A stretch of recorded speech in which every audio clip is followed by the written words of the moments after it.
नमस्कार दोस्तों, स्वागत है आप सभी लोगों का एक नई वीडियो में, जिसमें हम आपको बताने वाले हैं कैसे आप लोग अपनी केदारनाथ यात्रा को सुगम तरीके से कर सकते हैं। तो अगर आपने अपनी केदारनाथ यात्रा 2025 में प्लान कर ली है तो आपने इसका एग्जीक्यूशन कैसे करना है ये भी हम आपको इस वीडियो में बताने वाले हैं। तो इस वीडियो में हम लोग जानने वाले हैं कि आपने केदारनाथ कैसे पहुंचना है, यात्रा में किन किन बातों का ध्यान रखना है, केदारनाथ धाम की यात्रा में आपको कितने दिन की जरूरत है, केदारनाथ में रुकने की क्या व्यवस्थाएं हैं, होटल आपको कैसे मिलेगा, टेंट आपको कैसे मिलेगा, टेंट और होटल के प्राइजेस क्या क्या रहने वाले हैं, आपके टोटल खर्चा आपका कितने आने वाला है, आप लोगों को क्या क्या सामान लेकर जाना है। तो ये सभी महत्वपूर्ण जानकारी जो है आपको, जो कि आपकी यात्रा को सुगम बनाएगी, वो हम आपको आज बताने वाले हैं। तो चलिए शुरू करते हैं आज की वीडियो और बात करते हैं केदारनाथ यात्रा में पहुंचने के लिए आपको ट्रांसपोर्ट के जो ऑप्शन मिलने वाले हैं वो क्या क्या हो सकते हैं। ट्रांसपोर्ट ऑप्शन की बात करें तो बस, प्राइवेट व्हीकल और टैक्सी से आप लोग सीधा सोनप्रयाग पहुंच सकते हैं। और बात करें कि आप लोग यहाँ ट्रेन से आना चाहते हैं तो आपके पास 3 रेलवे स्टेशन है जहाँ पर से आप लोग यहाँ आ सकते हैं। तो पहला रेलवे स्टेशन है हरिद्वार का, दूसरा है देहरादून का और तीसरा है ऋषिकेश का। तो इन तीनों रेलवे स्टेशनों से आप लोगों को पब्लिक ट्रांसपोर्ट और प्राइवेट टैक्सी है जो वो मिल जाती हैं, जो कि आपको लेकर जाती हैं सोनप्रयाग तक। और वहाँ पर से आप लोगों को लगभग 5 किलोमीटर दूर गौरीकुंड के लिए जो बेस कैंप है केदारनाथ यात्रा का, वहाँ के लिए आप लोगों को जो है टाटा सुमो वगैरह मिल जाती हैं जो गवर्नमेंट के द्वारा संचालित की जाती है। तो बात करते हैं अपने नेक्स्ट ऑप्शन की, यानी कि अगर आप लोग अपने निजी वाहन से या फिर टैक्सी से और पब्लिक ट्रांसपोर्ट से भी वहाँ पहुँचना चाहते हैं तो आप लोग वहाँ पहुँच सकते हैं। जो लास्ट स्टॉप आपका रहने वाला है वो आपका रहने वाला है गाड़ियों के लिए सोनप्रयाग ही, क्योंकि यहाँ पर आप लोगों को बहुत बड़ी पार्किंग जो है वो मिल जाती है। मल्टी लेवल पार्किंग भी बनी हुई है, खुली पार्किंग भी बनी हुई है। और इससे पीछे सीतापुर पड़ता है, वहाँ पर भी आपको पार्किंग मिल जाती है। जब भीड़ ज़्यादा बढ़ती है तो सीतापुर वाली पार्किंग में भी गाड़ियाँ रुकवा दी जाती है। तो इन चीज़ों का ध्यान रखें। तो आप लोग चाहे टैक्सी से आ रहे हो चाहे आप खुद अपनी गाड़ी ड्राइव करके आ रहे हो, तो जो लास्ट मोटरेबल रोड आप लोगों के लिए रहेगी वो रहने वाली है सोनप्रयाग तक की। और बात करें अगर फ्लाइट से आने की तो वो आप लोग जॉली ग्रांट एयरपोर्ट देहरादून तक आ सकते हैं। यहाँ पर आपको प्राइवेट टैक्सी वगैरह मिल जाती हैं और यहाँ से आप लोग केदारनाथ की दूरी ऑलमोस्ट 230 किलोमीटर की जो है वो कवर करते हुए 8 से 9 घंटों में सोनप्रयाग तक पहुँच जाते हैं। बात करें प्राइवेट टैक्सी से या फिर बस से अगर आप लोग आना चाहते हैं तो बस के जो चार्जेस हैं वो हरिद्वार से सोनप्रयाग के लगभग 1000 रुपीज़ के आसपास चार्जेस हैं। और बात करें टैक्सी फेयर की तो शेयरिंग में भी और आपको प्राइवेट में भी टैक्सियाँ मिल जाती है, पर जो इसके चार्जेस होते हैं वो भीड़ के हिसाब से वेरी करते रहते हैं। कभी 1000 से 2000 रहेगा तो कभी इससे ज़्यादा भी हो जाता है पर पर्सन। अब बात करते हैं कि अगर आप लोग अपनी गाड़ी से आ रहे हैं तो डे 1 आपका कैसे प्लान होने वाला है। तो सबसे पहले आपने ऋषिकेश से निकलना है और 3 जगह जो मोस्ट इंपॉर्टेंट है उन्हें घूमना बिल्कुल भी नहीं भूलना है। तो वो कौन सी 3 जगह हैं? तो सबसे पहले आता है नाम ऋषिकेश से लगभग 72 किलोमीटर दूर पंच प्रयागों में से एक देवप्रयाग संगम का। देवप्रयाग संगम में संगम होता है माँ अलकनंदा का और माँ भागीरथी का, जो दोनों मिलकर माँ गंगा बनाती हैं। तो अगर आप लोग यहाँ से जा रहे हैं तो यहाँ पर दर्शन करना बिल्कुल भी ना भूले और स्नान कर लेंगे तो बहुत बढ़िया बात है। तो बात करें दूसरी जो इम्पोर्टेंट जगह रहने वाली है वो है माँ धारी देवी का मंदिर, जो कि यहाँ पर चारों धामों की रक्षक देवी के रूप में पूजी जाती है, जानी जाती है। और बहुत ही खूबसूरत ये मंदिर यहाँ पर बनाया गया है। तो केदारनाथ यात्रा पे अगर आ रहे हैं तो इस जगह को आप लोग मिस करना बिल्कुल भी अफोर्ड नहीं कर सकते हैं। तो नेक्स्ट जो डेस्टिनेशन है वो है रुद्रप्रयाग का संगम, और ये संगम है माँ अलकनंदा का और माँ मंदाकिनी का। और यहीं से रास्ता आप लोगों को बद्रीनाथ और केदारनाथ के लिए अलग अलग होता हुआ दिख जाता है। तो केदारनाथ यात्रा में आप जब भी होते हैं तो इन तीनों जगहों पे आप लोग रुक सकते हैं और लगभग 1 से 2 घंटा हर जगह पे आपको लग जाता है जब भी आप इन स्पॉट्स को अच्छी तरह से विजिट करते हैं। तो जब भी आप लोग सोनप्रयाग के लिए निकले, देहरादून, ऋषिकेश या हरिद्वार कहीं से भी, तो एक चीज़ बहुत ज़्यादा मेरी एडवाइस है वो आप लोग हमेशा याद रखिए कि आप लोगों को अर्ली मॉर्निंग में 4-5 बजे निकल जाना है, क्योंकि जितनी अर्ली मॉर्निंग आप लोग निकलेंगे आपके पास उतना ज़्यादा टाइम होगा इन तीनों प्लेसेस को घूमने का, और शाम तक आप लोग सोनप्रयाग या फिर गौरीकुंड पहुंच जाएंगे। तो इस चीज़ का हमेशा ध्यान रखें। और बात करें अगर सोनप्रयाग में स्टे की तो आप लोगों को ये बता दूं कि यहाँ ईजिली आपको स्टे मिल जाएगा 1000 से 2000 रुपये के बीच में। और बात करें अगर डोरमेट्री की तो वो भी आपको यहाँ पर 300 से 400 रुपये में डोरमेट्री मिल जाती है। इन केस यहाँ पर बहुत ज़्यादा क्राउडेड होता है भीड़ की वजह से, जैसे मई जून में अगर आपको यहाँ पर रूम नहीं मिलते हैं तो यहाँ से थोड़ा पीछे आप लोग जाएंगे फाटा में या फिर अगस्त मुनि में या फिर आप लोग सिरसी में जा सकते हैं, गुप्तकाशी में जा सकते हैं, वहाँ पर आप लोगों को अच्छे रेट में होटल मिल जाएंगे। ये देखिए। तो दोस्तों आप लोगों को बता दूं कि यहाँ पर हेलीकॉप्टर की सर्विस भी उपलब्ध है, ये उससे भी आप लोग केदारनाथ दर्शन कर सकते हैं। तो उसके लिए आप लोगों को क्या करना है, फाटा, सिरसी और गुप्तकाशी इन 3 जगहों से जो है हेलीकॉप्टर चलते हैं केदारनाथ के लिए। और ये जो ऑफिशियल वेबसाइट है IRCT हेली यात्रा वाली, इसको आप लोगों ने यहाँ से अपनी टिकट बुक कर लेनी है और कोई दूसरी साइट से बुक मत कीजिए। तो बात करते हैं अब डे 2 की। तो डे 2 में आप लोगों को क्या करना है, अर्ली मॉर्निंग उठकर जाना है सोनप्रयाग से गौरीकुंड, जिसका डिस्टेंस है 5 किलोमीटर का।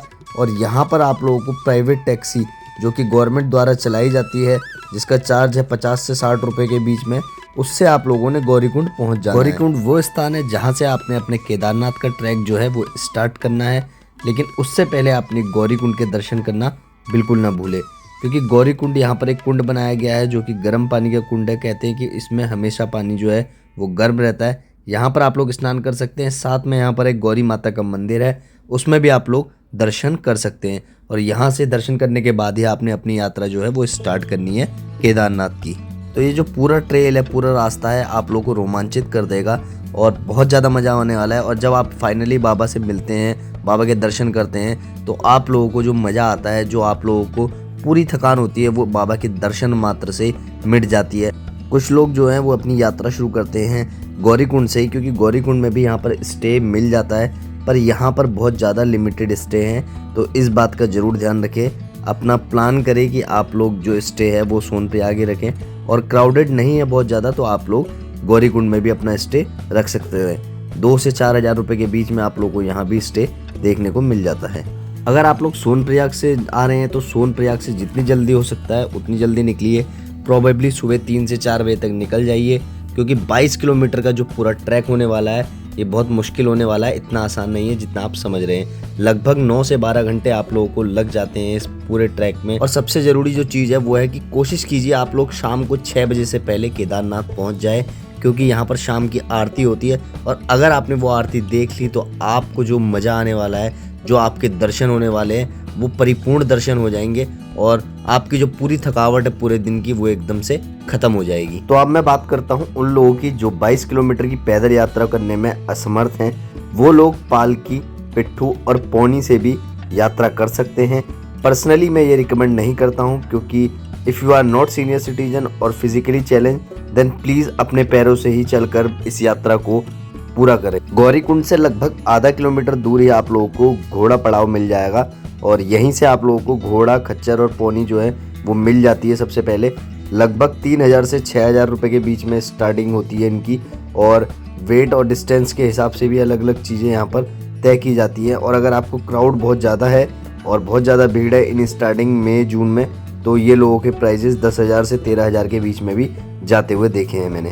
कुछ और इम्पोर्टेंट बातें हैं, जैसे कि आप लोगों ने जो लगेज है वो मिनिमम कैरी करना है।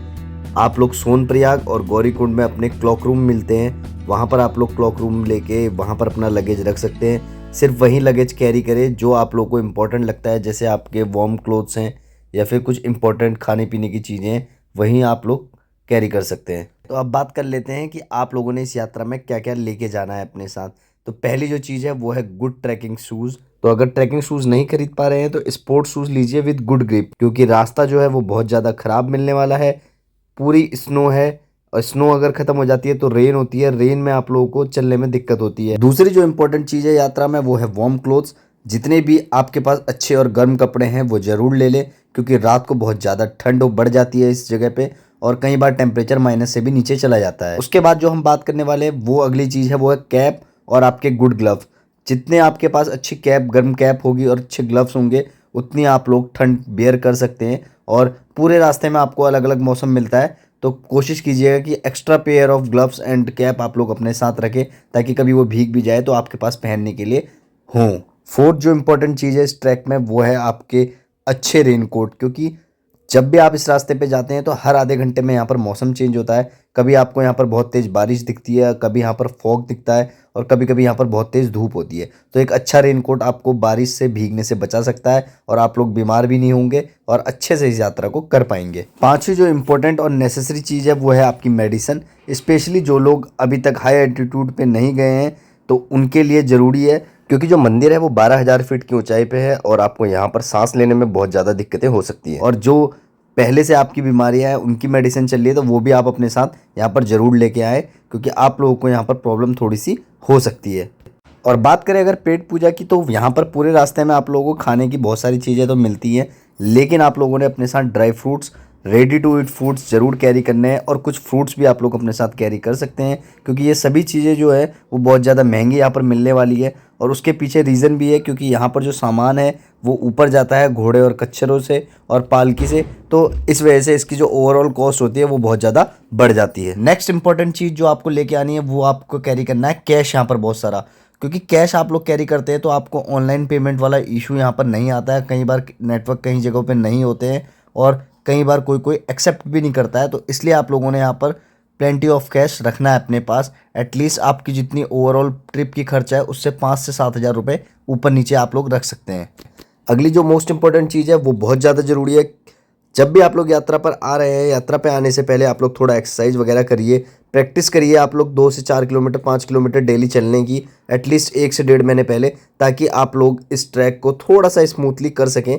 वरना आपको यहाँ पर आकर बहुत ज़्यादा प्रॉब्लम होगी और मैं नहीं चाहता कि आप लोगों को कोई ऐसी प्रॉब्लम हो, और इसलिए आप लोगों को ट्रैक करने से पहले अपने को रेडी करना बहुत ज़्यादा ज़रूरी है। इस बार जो केदारनाथ यात्रा है उसमें बहुत मोस्ट इंपॉर्टेंट चीज़ है यहाँ पर रजिस्ट्रेशन। तो ऑनलाइन रजिस्ट्रेशन आपको करवाना है, वो रजिस्ट्रेशन ज़रूर करा लीजिएगा। उसी के बेस पे आपको यहाँ पर दर्शन जो है वो बाबा के करने के लिए मिलेंगे। टोकन सिस्टम यहाँ पर लागू होने वाला है, तो ये जो ऑफिशियल वेबसाइट है यहाँ पर से आप लोग रजिस्ट्रेशन कर लीजिए और अपना स्लॉट जो है वो बुक कर लीजिए। स्लॉट के हिसाब से ही आपने यात्रा में आना है। तो फाइनली जब आप लोग केदारनाथ पहुंच जाते हैं तो वहाँ बाबा के मंदिर के दर्शन करते हैं और आरती में शामिल होते हैं केदारनाथ बाबा की। साथ में ही आप लोगों की जो सारी थकान होती है उस पूरी आरती को देख के वो पूरी मिट जाती है और आप लोग एकदम रिफ्रेशिंग सा वहाँ पर महसूस करते हैं और हाथ जोड़कर मंद ही मंद मुस्कुराकर आप लोग बाबा का धन्यवाद करते हैं कि उन्होंने आपको अवसर दिया इतनी दुर्गम घाटी में जाकर दर्शन करने का बाबा के। तो अगर आपने शाम की आरती ले ली है, रात होने वाली है, तो अब आपने जो अरेंजमेंट करने हैं वो अपने रुकने के करने हैं, अपने होटल वगैरह, या फिर आप लोग टेंट में रहना चाहते हैं तो उसके करने हैं। तो उसके लिए अब आपको बता दूं कि यहाँ पर 2 ऑप्शन है आपके पास, एक होटल है और दूसरा है टेंट। होटल और टेंट जो है यहाँ पर आपको सरकारी और प्राइवेट दोनों मिल जाते हैं। अगर हम बात करते हैं सरकारी टेंटों की और होटल की, तो आप ऑनलाइन GMVN की वेबसाइट से यहाँ पर बुक कर सकते हैं। GMVN है गढ़वाल मंडल विकास निगम, जो कि सरकारी संस्था है, सरकारी साइट है और ये सिर्फ ऑनलाइन अवेलेबल है, तो यहाँ से आप लोग उसे बुक कर सकते हैं। तो बात करें अगर इसकी कॉस्ट की, तो आपको यहाँ पर 4,000 से लेके 8,000 के बीच में होटल पड़ जाता है और टेंट लगभग आपको 200 रुपये से 1200 रुपये के बीच में मिल जाता है पर पर्सन। बात करें अगर प्राइवेट टेंट की, तो इसकी कॉस्ट आपको लगभग 150 से 1500 रुपये के बीच में पड़ने वाली है और जो होटल हैं प्राइवेट उनकी कॉस्ट आपको लगभग 6,000 से 15,000 तक के बीच में पड़ने वाली है। ये सब चीज़ वेरी करती है, रश यहाँ पर जितना ज़्यादा होता है उस हिसाब से इन प्राइजेस जो में चेंजेस आते रहते हैं। मंदिर के पास आपको थोड़े बहुत भंडारे और मेडिकल इमरजेंसी भी देखने को मिल जाती हैं। साथ में यहाँ पर पशु चिकित्सालय भी बनाया गया है, जो जानवर यहाँ पर हैं उनकी चिकित्सा के लिए। अब बात कर लेते हैं बाबा के दर्शन की। वैसे तो आप दर्शन शाम में भी कर सकते हैं, पर अगर आप लोग थक गए हैं तो सुबह जल्दी उठकर हाथ मुंह धो के नहाकर जो भी आपने करना है, सुबह 3 से 4 बजे तक आप लोग लाइन में लग जाएं। और मई जून में ये लाइन बहुत बड़ी होती है, लगभग 3 से 4 किलोमीटर तक ये लाइन आपको देखने को मिल सकती है। पर सितंबर और अक्टूबर के महीने में आपको ये लाइन बहुत छोटी देखने को मिलती है और दर्शन जो है आपके वो थोड़ा जल्दी हो जाते हैं। बात करें अगर दर्शन की टाइमिंग की, तो लगभग सुबह 6 बजे यहाँ पर दर्शन स्टार्ट हो जाते हैं और रात को 8-9 बजे तक आपको दर्शन करने को मिल जाते हैं। उसके बाद मंदिर जो है वो कपाट बंद कर दिए जाते हैं और अगली मॉर्निंग आप लोग दर्शन कर सकते हैं। और इस बार सुनने में ये भी आ रहा है कि अगर आप लोग यहाँ दर्शन के लिए जा रहे हैं तो हो सकता है आपको इस बार टोकन सिस्टम देखने को मिले, जिससे आपको लाइन में ना खड़ा होना पड़े और अपने टाइम स्लॉट के हिसाब से ही आप लोग दर्शन कर सके। ऐसा अभी प्रस्ताव रखा गया था और हो सकता है कि इस बार आपको देखने को भी मिल जाए। मंदिर के ठीक पीछे आपको भीमशिला देखने को मिलती है और 2013 में क्या कहा जाता है कि इसी भीमशिला ने जो केदारनाथ मंदिर है उसको आपदा में बचाया था और बह के ऊपर से यहाँ पर आ गई थी और तब से ये यहीं पर है। तो आप जब केदारनाथ की यात्रा पे होंगे तो आप लोग यहाँ पर लोगों को भी पूजा पाठ करते हुए भीमशिला की भी देख लेंगे बाबा के साथ साथ। और लोग यहाँ पर श्रद्धा से अपने सिक्के भी चिपकाते हैं जो उनकी श्रद्धा की निशानी होती है भीमशिला की तरफ। भीमशिला से थोड़ा सा पीछे आप लोग देखेंगे तो केदारनाथ वैली के बहुत ज़्यादा सुंदर व्यू आपको देखने को मिल जाते हैं और यहीं से एक रास्ता जा रहा है शंकराचार्य जी के मंदिर की ओर। तो हम लोग वहाँ भी ज़रूर जाके घूम लेंगे क्योंकि शंकराचार्य जी का मंदिर जो है वो अभी रिसेंटली 2-3 साल पहले बना है और बहुत सुंदर और भव्य ये मंदिर दिखाई देता है। तो आप लोग यहाँ भी विजिट कर सकते हैं। शंकराचार्य जी के मंदिर के दर्शन करने के बाद आप लोग जा सकते हैं मंदाकिनी रिवर के दर्शन करने के लिए, जो केदारनाथ वैली में आपको मंदिर के बगल में से बहती हुई नजर आएगी। तो यहाँ पर आप लोग स्नान भी कर सकते हैं, नहीं तो अपने पानी के छींटे मार के आप लोग अपनी अगली डेस्टिनेशन यानी बाबा भैरव जी के मंदिर की ओर जा सकते हैं। बाबा भैरवनाथ के दर्शन करने के लिए आपको मंदिर से ही राइट साइड में एक पुल दिखाई देता है, जहाँ से आपको ऊपर की ओर एक रास्ता दिखाई देगा जहाँ पर आपने भैरवनाथ जी के दर्शन करने हैं। तो यहीं से आप लोगों को ऊपर की ओर जाना है और ऊपर मंदिर है वहाँ पर आपने दर्शन करने हैं। तो चलिए चलते हैं मंदिर की तरफ। तो फाइनली लगभग 1 किलोमीटर के ट्रैक के बाद आप लोग पहुँच जाते हैं बाबा भैरवनाथ जी के मंदिर में। और यहाँ पर से आपको देख सकते हैं पूरी केदारनाथ घाटी का व्यू दिखता है। और जो बाबा भैरवनाथ हैं वो रक्षक हैं एक तरीके से यहाँ पर, जिन्हें क्षेत्रपाल भी कहा जाता है लोकल लैंग्वेज में, जो क्षेत्रपाल हैं इस पूरे केदारनाथ घाटी के। और बहुत ही खूबसूरत यहाँ पर ये मंदिर भी आपको देखने के मिल जाता है, जहाँ पर शिलाओं पर आपको बहुत सारी मूर्तियाँ दिखेंगी और यहीं से आपको केदारनाथ वैली का ईगल आई वाला व्यू भी देखने को मिल जाता है, जहाँ से ये घाटी बहुत ज़्यादा खूबसूरत दिखाई देती है। बाबा केदारनाथ जी का आशीर्वाद लेके और बाबा भैरवनाथ जी का आशीर्वाद लेके हम लोग सच्चे मन से प्रार्थना करते हुए और अगली बार आने का वादा करते हुए वापस निकल जाते हैं सोनप्रयाग की तरफ और वहीं से हम लोग अपने घर की ओर जाएंगे। आशा करता हूं दोस्तों आप लोगों को ये वीडियो अच्छा लगा होगा। अगर अच्छा लगा है तो चैनल को सब्सक्राइब कर दीजिए, वीडियो को लाइक और शेयर करना बिल्कुल ना भूलें। मिलते हैं तब तक के लिए अगली ऐसी इन्फॉर्मेटिव वीडियो में। जय बाबा केदार, हर हर महादेव।